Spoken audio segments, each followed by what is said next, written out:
Imagine you are floating in deep space. No sound, no wind, no horizon. In front of you, something the size of a city is spinning hundreds of times every second. It is barely 20 kilometers across, and yet it weighs more than our sun.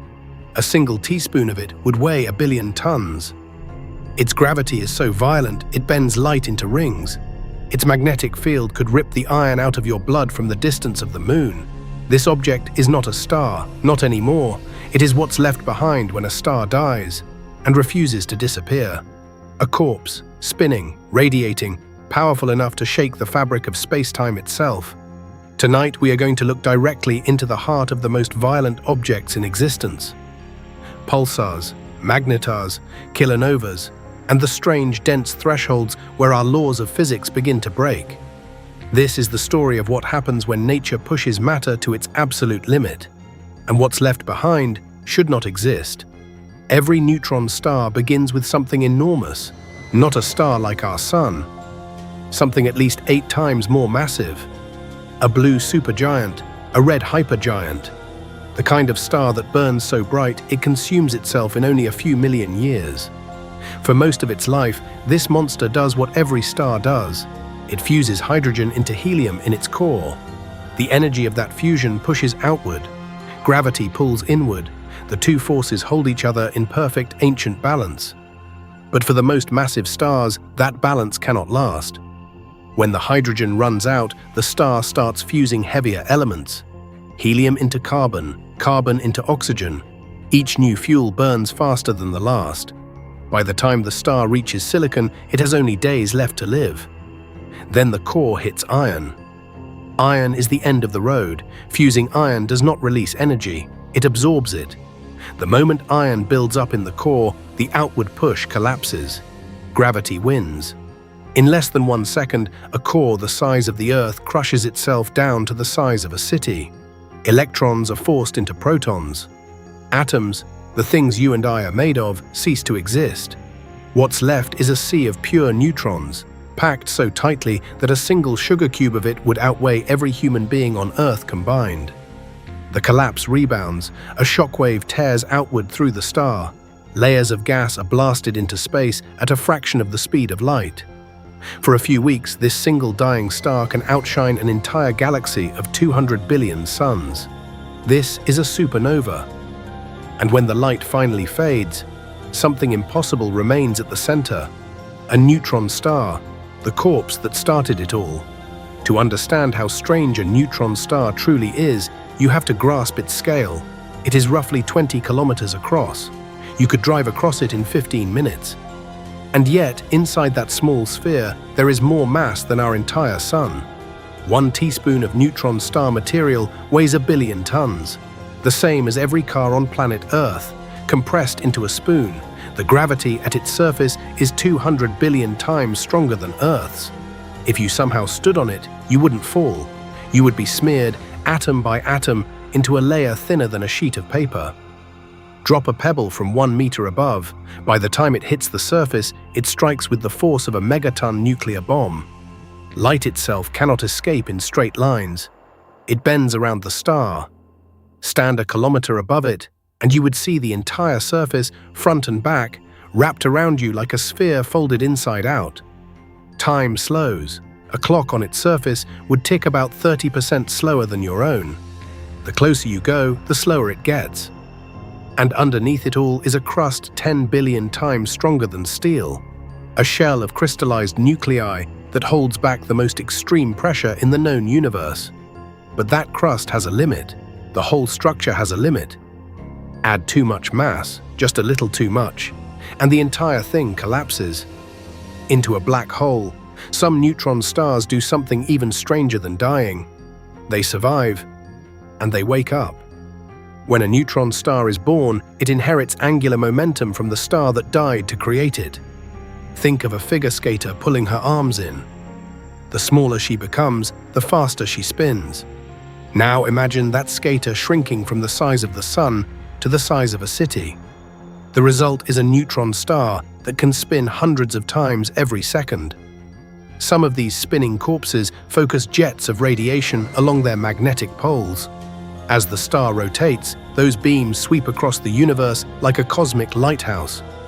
If Earth happens to lie in their path, we see something extraordinary, a perfect, regular pulse of energy, every fraction of a second, for millions of years, without missing a beat. We call these objects pulsars. In 1967, a young graduate student named Jocelyn Bell Burnell was reviewing radio data from a telescope in Cambridge. Late one night, she noticed a strange, regular signal coming from a single point in the sky. It pulsed every 1.337 seconds. Exactly. No natural source she could think of behaved that way. The signal was so clean, so impossibly precise, that her team half-jokingly labeled it LGM1, Little Green Men. They genuinely considered, briefly, that they had detected an alien civilization. They hadn't. They had discovered the first pulsar. That single observation changed astronomy forever. Today, we have catalogued more than 3,000 pulsars. We use them as cosmic clocks. Gravitational laboratories, some of the most precise timekeeping devices in existence.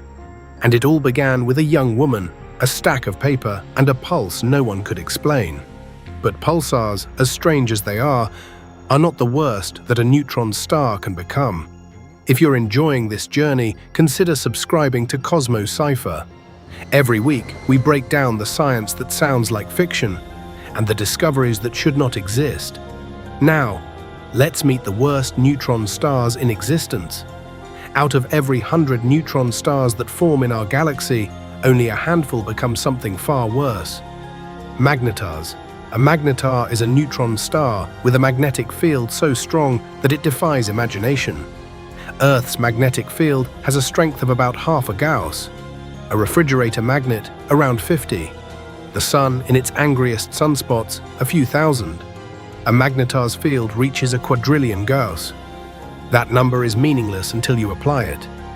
If a magnetar drifted to within 1,000 kilometers of Earth, every credit card, every hard drive, every magnetic strip on the planet would be wiped clean.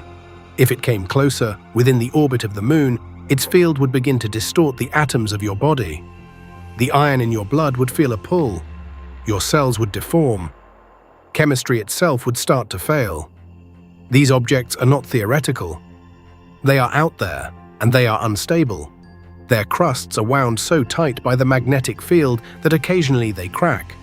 A starquake, a fault line on a city-sized corpse, releasing more energy in 1/10 of a second than our Sun will release across its entire 10 billion-year lifetime. In December 2004, a magnetar called SGR 180620 unleashed a flare from 50,000 light-years away, halfway across our galaxy. It struck Earth's upper atmosphere with such force that it briefly compressed the magnetosphere and tripped satellites in orbit. It was the brightest extrasolar event ever recorded, 50,000 light-years away, and it still left a mark. If a magnetar like that erupted within a few hundred light-years of Earth, it could strip away part of the ozone layer in an instant. There are roughly 30 known magnetars and outweighs in our galaxy. We don't know exactly how many more are out there. Quiet, sleeping, waiting. Sometimes 2 neutron stars find each other.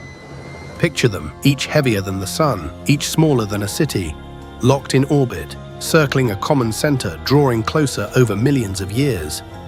As they spiral inward, they stretch the fabric of space-time. Ripples of gravitational energy pulse outward in every direction, carrying their orbital energy away. The orbit tightens, the dance accelerates. In the final seconds, they whip around each other thousands of times per second, and then they collide. This is a kilonova. The energy released is staggering.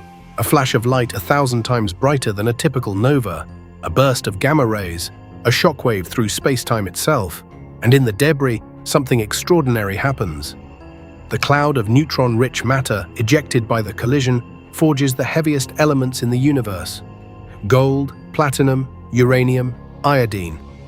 Elements too heavy to be made inside ordinary stars, born only in the violence of dead stars colliding. Look down at a wedding ring. A gold necklace, a platinum watch. Every atom of those metals was created in a kilonova billions of years ago and seeded into the dust cloud that eventually became our solar system. You are wearing the corpses of neutron stars. In August 2017, we caught one in the act. The event was called GW170817. Two neutron stars, 130 million light-years away, merged into a single object. We didn't just see it, we heard it. For almost the entire history of astronomy, humanity could only see the universe. Light was our single sense. Then in 2015, that changed. A pair of L-shaped observatories called LIGO began listening for ripples in space-time itself, gravitational waves, lasers in vacuum tunnels, 4 kilometers long, measuring distortions smaller than 1/10,000th the width of a proton. In 2017, those instruments picked up the death cry of GW170817, the chirp of two neutron stars spiraling into each other. A signal that lasted 100 seconds, climbing in pitch, ending in silence. We had just been given a new sense, and what we heard was violence. Perhaps the greatest mystery about neutron stars is not what they do to the universe, but what hides inside them. Their interiors are the densest, least understood places in existence. We cannot recreate the conditions on Earth. Every layer we descend into makes physics stranger. Start at the surface. A wisp of atmosphere, barely a centimeter thick. Below that, a crystal crust, a lattice of atomic nuclei, packed tighter as you go deeper. Then, at the inner crust, something extraordinary. Atomic nuclei are squeezed so hard they lose their shape. They stretch into tubes, sheets, spirals. Physicists call it nuclear pasta. It is, by some calculations, the strongest material in the known universe, 10 billion times stronger than steel. Below the pasta, a superfluid ocean of free neutrons, a liquid with zero viscosity, frictionless, flowing forever without losing energy. And at the very center, our equations fail. Some physicists think the core dissolves into a soup of free quarks. Others suspect even stranger forms of matter, hyperons, strange quark matter, things we have no names for. A laboratory built by nature itself. But even a neutron star has a final limit. Somewhere between 2.3 and 2.5 solar masses, every law we know surrenders. The star can no longer hold itself up. It collapses inward and becomes a black hole. A neutron star exists at the very edge of physical possibility, the boundary between something and nothing. By now, you may be wondering a very reasonable question. Could one of these things kill us? A supernova within 30 light-years could damage Earth's ozone for years.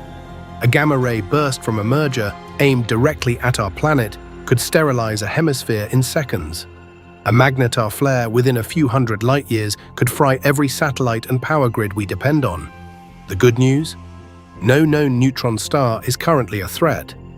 The nearest one we've catalogued is roughly 400 light-years away. The bad news? The universe is large. There are millions of neutron stars we have not yet found. The cosmos is not hostile, it is simply indifferent, and out of that indifference, it created life. Every atom heavier than iron in your body was forged in violence. The calcium in your bones, the iodine in your thyroid, the trace gold in your blood, the platinum in the catalytic converter of every car on Earth, the uranium that powers reactors and weapons. All of it, every atom of it, was created in the death of stars, some in supernovae, some in the explosive collisions of neutron stars billions of years ago. You are not separate from the cosmos. You are walking, breathing, thinking stardust, made of the same atoms that once burned at the center of dying suns. The universe does not fear violence, it uses it. To create, to forge, to seed. Out of the death of stars came the elements of life. Out of the collisions of corpses came the gold in your hand. Out of the most extreme, most destructive objects in existence came us. The strangest thing about neutron stars is not how dense they are, or how fast they spin, or how violently they die. The strangest thing is that the universe, after 14 billion years of fire and collapse, produced something that could look back at all of it. Something that could understand. Something like you.